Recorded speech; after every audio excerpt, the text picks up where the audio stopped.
3 Juli 2025, dunia sepak bola dikejutkan dengan kabar tragis yang datang dari Spanyol. Diogo Jota, bintang Liverpool dan timnas Portugal, ditemukan tewas dalam kecelakaan mobil yang melibatkan dirinya dan adiknya, Andre Jota.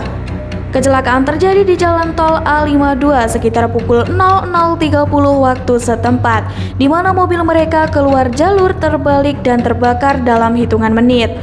Keduanya, Diogo yang berusia 28 tahun dan Andre yang berusia 26 tahun, tidak dapat diselamatkan dan meninggal di lokasi kejadian. Penyebab awal kecelakaan diduga karena pecahnya ban saat menyalip, yang menyebabkan mobil kehilangan kendali di jalur berkelok tajam. Jalan A52 dikenal sebagai salah satu jalan beresiko tinggi, dengan visibilitas rendah yang semakin memperburuk kondisi. Tragedi ini datang hanya 2 minggu setelah Diogo Jota merayakan momen bahagia dalam hidupnya. Ia baru saja menikah dengan Ruta Cardoso dan mereka menikmati kebahagiaan mereka bersama ketiga anaknya. Diogo Jota dikenal sebagai penyerang yang sangat berbakat dengan karir cemerlang di klub-klub besar sebelum bergabung dengan Liverpool pada 2020.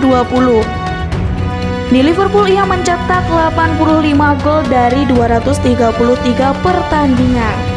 Tidak hanya sukses di level klub, Jota juga sukses bersama timnas Portugal mencetak 14 gol dari 49 penampilan dan menjadi bagian penting dari tim yang meraih gelar nasional.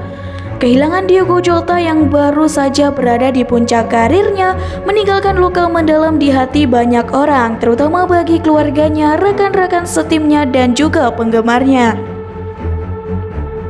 Tragedi ini mengingatkan kita akan pentingnya keselamatan berlalu lintas, terutama di jalan-jalan beresiko tinggi. Kepergian Diogo Jota dan Andre Jota adalah kehilangan yang sangat besar bagi dunia sepak bola. Semoga mereka berdua mendapatkan tempat yang terbaik.